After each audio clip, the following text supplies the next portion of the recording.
Hi, everybody. My name's Deborah Cornelius. I am a sociologist, and I was a professor of sociology at Shippensburg University for about 20 years. My area of research is Mexican immigration, and for 20 years I went back and forth between the United States and Mexico to find out what the lives of migrants are like. Why do they come to the United States? If they get here, what do they do when they get here?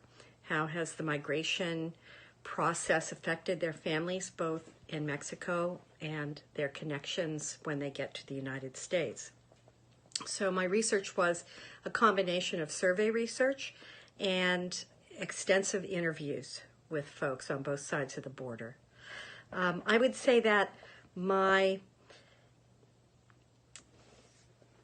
best hint for you as new researchers is to do research on what you are really curious about, because the most wonderful thing about research is being able to ask a question and then in a very scientific way gather the information to answer that question, and then check your results and see if what you expected to find is indeed what you found at the end of the process. It's a very exciting process. I love to do research, and I hope that as you dip your toe into those waters, you will also find excitement in the process. I wish you good luck, and I am always available if anybody has any questions. I'm retired now and I miss my students very much, so I would love to chat with you. If as you go through this process you have any questions, just ask your teacher and she can give you the information to get in touch with me. So my best wishes to all of you. Hi everyone, my name is Sheila Jane Menon and I'm an assistant professor of English at Dickinson College, where I teach courses in world literature and postcolonial literature. My research, which falls broadly in the field of postcolonial studies and critical race theory, focuses on Malaysian literature, culture, and politics. I'm excited to offer you a few tips which I hope you find useful as you begin your own research projects and begin to explore what the research process actually looks like. So I hope you find these helpful and invigorating as you work through the research process yourself. First and foremost, do not be afraid to ask questions and to get recommendations from your teachers, librarians, and mentors. It is a great way to start because you want people who know a little something about the subject you're exploring to get you started down a path, maybe with one article recommendation or a reference to one scholar whose work is important in that field. Once you've got a couple of starting points like that, be sure to Google the author. It's important to understand who they are, what institution they work at, what other articles or books they've written, what kinds of recognition they've achieved. This is part of the process of figuring out whether or not a scholar is a reputable scholar whose work is credible and well established in a given field. Third, once you start reading an article or book chapter by that scholar, and if someone recommends a book to you, I highly encourage you to start with the introduction or the conclusion of the book. Once you're starting to read those first couple of sources, pay careful attention to and make a list of anyone who that person cites in their work. So keep a running list. Who are the authors they reference? What books? What article titles? Flip to the bibliography or the footnotes of any given article or book chapter and track down the resources that that scholar is citing. Sometimes just noting a book title or a quote from a particular scholar who's being cited in someone else's work can lead you down a really fruitful avenue for your own research. So pay attention to who is being cited in the work that you're reading and look up that scholarship as well. Fourth, and finally, I'd like to encourage you to take detailed notes on any and all secondary sources that you believe are important for your project. This means extracting direct quotes, making note of the page numbers, and then offering a couple of sentences or a few bullet points describing for yourself what you find useful, interesting, important, or if there's an idea that you think you disagree with or an idea you want to adapt in some way. I hope these tips are helpful. Good luck with your research process. I'm sure you will have an exciting and fruitful project ahead of you.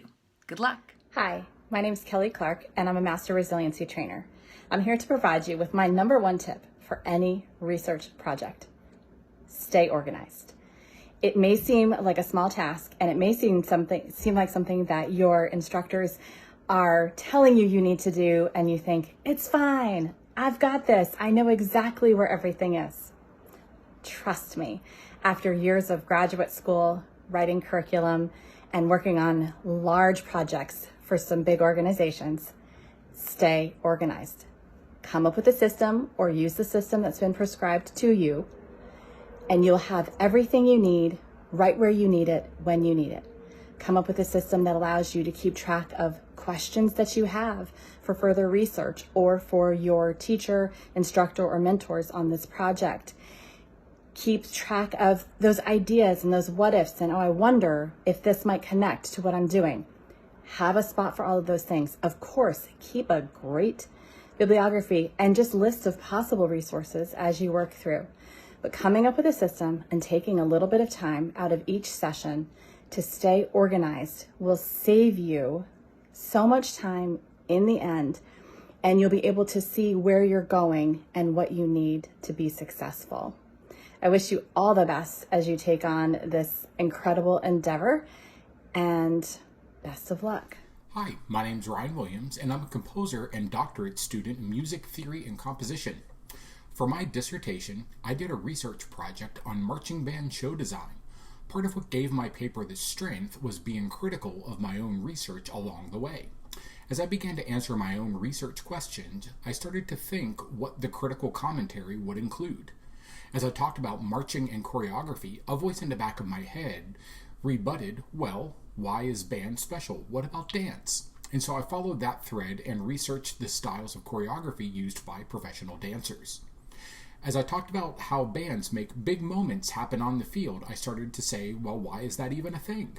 And so I started to research the human psychology behind why people react the way they do. When you pick a topic, choose something about which you have enough interest and passion that you'll happily wander down those rabbit holes to learn about the topic much deeper and much more thoroughly. Think about the arguments people will make to challenge your conclusion and answer their questions before they can even ask them. Your first research project is always tough. If you choose something that you enjoy, you'll actually have some fun with it, I promise. Now go forth, do some great research, and write well. Hi everyone, my name is Claire Cutler, and in addition to being Mrs. Park's sister, I am a graduate student at Boston University School of Social Work. My primary areas of study are the social sciences, specifically psychology and sociology. I do a lot of work in child and youth advocacy, and the reason I've chosen the areas of study that I've chosen and the reason that I love research so much is that I've seen how research can impact our policies and our practice and our collective culture in ways that make us better and more equitable. When you look at who and what we study and who and what we don't study, that says a lot about what we value, who's important, and who isn't important in our society. And when you are doing new research, that's an opportunity for you to shine a light on communities that have otherwise been overlooked and gain better understanding of populations that we haven't prioritized in the past. And that is such important work. My advice to you would be to first pick a topic that will have implications that are meaningful and that matter to you. My second piece of advice is to look at the literature that's already out there on your topic before you go too far down the road in deciding what it is specifically you want to be studying. For example, maybe you want to study the impact of social media use on self-esteem in young adults. And you go and look and see that there's already a lot of studies and research on that topic. That's where you want to look for gaps. And maybe you find that, yes, there's been a lot of research, but all of it's been done on primarily white participants. Or that, yes, they have found a correlation between social media use and low self-esteem, but they haven't looked into how this specifically affects members of the LGBTQIA+ community. And when you find those gaps, you find areas that need to be filled. You find research that we need to be done, things we need to understand better. And when you do that, what you'll find is an area of study that's really rich and really meaningful and yields results that you feel really proud of. I am so proud of all of you for being here in Mrs. Park's class and for being interested in research, because it really is so important, and it's so great to have young researchers out there getting engaged. I guarantee you, even if you don't fall in love with research, the things you will learn throughout this course will serve you well and be things that you used regardless of what you choose to do with your life. It's just such a great skill set to have. And I hope you all have such an amazing and great year and really enjoy this course.